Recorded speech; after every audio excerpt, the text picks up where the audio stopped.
So students, we're going to represent the irrational number on a number line. The first number I have taken is root 2. I have to express root 2 on a number line. Before going to express the rational number on a number line, we couldn't express root 2 directly on the number line. Okay, it's not possible. I don't know where root 2 exactly represent on the number line. So we'll just take down the number line will represent 0, 1, 2, okay, minus 1, minus 2 as it is. Okay, now I'm going to find where exactly the root 2 going to represent on this number line by using the geometrical way. So students, I hope you all remember of Pythagoras theorem. Okay, you are all heard about the Pythagoras theorem. Pythagoras theorem is nothing but it's a right angle triangle. It actually based on a right angle triangle. Okay, it's a right angle triangle, students. So let me consider it as A, B and C. Okay, now what actually happen is, see how we going to represent the Pythagoras theorem. It's nothing but AC square is equals to AB square plus BC square. This is how we going to represent the Pythagoras theorem. So I have to find root 2. So what I am going to do, I am going to consider A and B as 1 and B and C as 1. So I am going to find AC now. Okay, so I am just considering. Okay, I am just going to consider 1 for AB and CB. Now I am going to apply in the Pythagoras theorem. Now let me take AC is nothing but L. So AC square, AC is nothing but L. So I am going to write L square is equals to, what is AB? AB is nothing but 1. So I have square over here. So I am going to apply square also. The same thing, what is BC? BC is again 1 square. Now L square as it is, 1 square is 1 and 1 square is 1. Now L square is equals to 1 plus 1 is nothing but 2. Okay. Now when I am going to shift the square to your RHS side, it becomes L is equals to root 2 plus or minus root 2. Got it, student?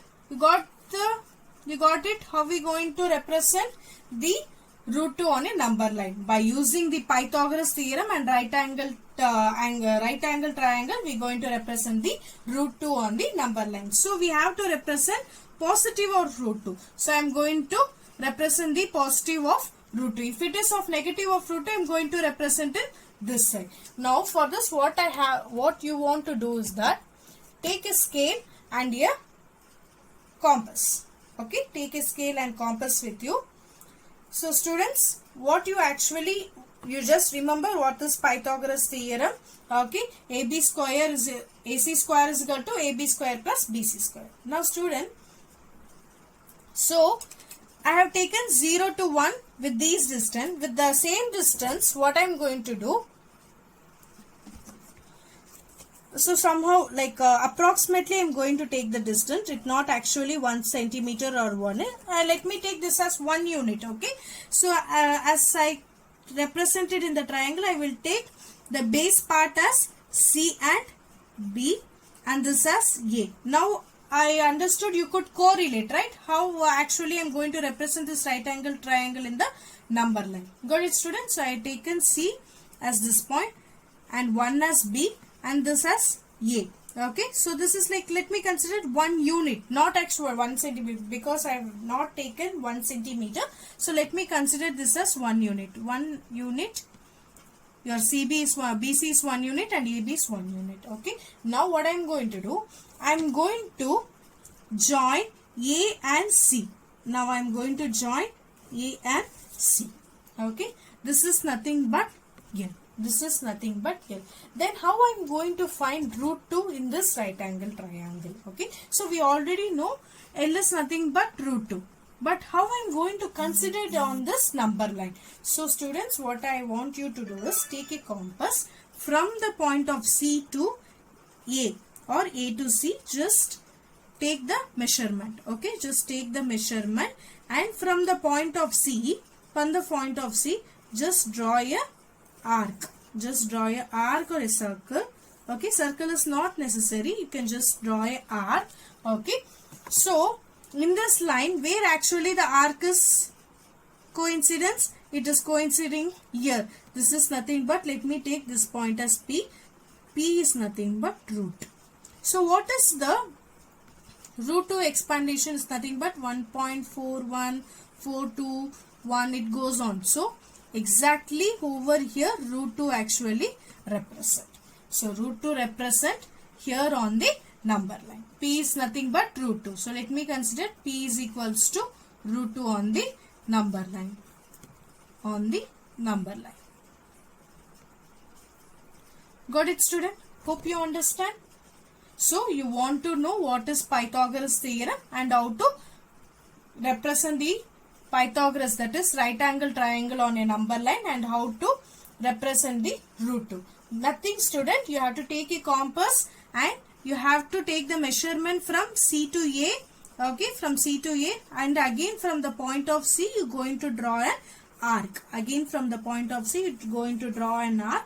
Whichever the arc is coinciding the line is nothing but root 2. Hope, student, you understand how to represent the root 2 on a number line. Got it, student? So we will solve one more problem also, how to represent the one more irrational number on a number line. Okay. So students, we are going to locate root 3 on a number line. So student, it is also the same procedure that whichever we saw in the previous problem. Okay. So we know what is Pythagoras theorem, right? So what is Pythagoras theorem? It's all about a right angle triangle. It's all about right angle triangle.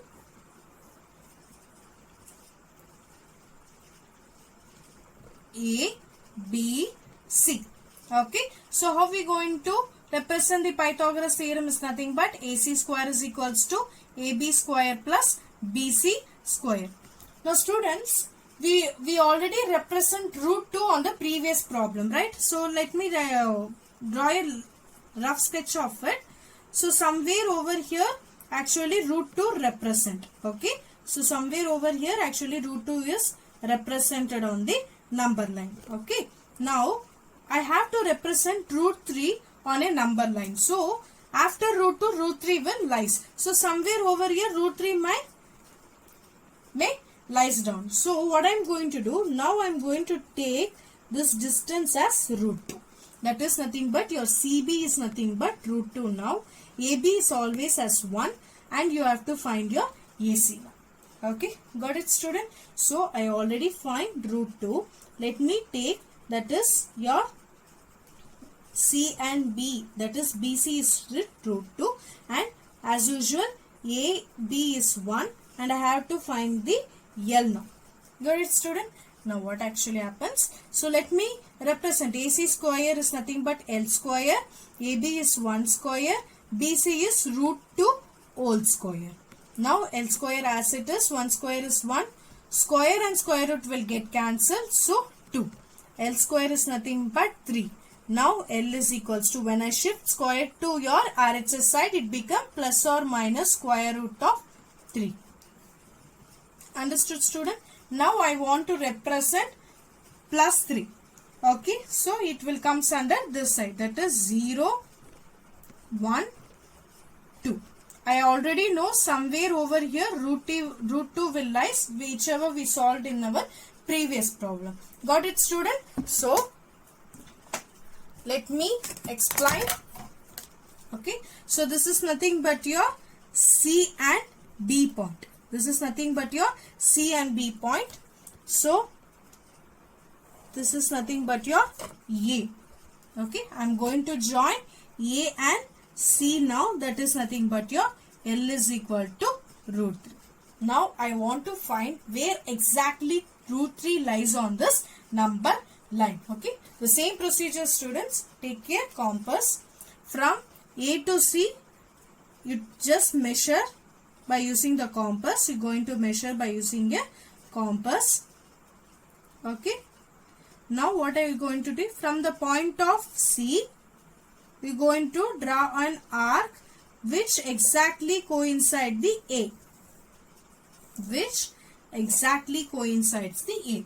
Now you can where this R coincide the number line over this point. So this is nothing but P. P is equals to root 3. Now P is equals to root 3 on the number line. So where exactly the root 3 lies on Thank the you for watching. number line.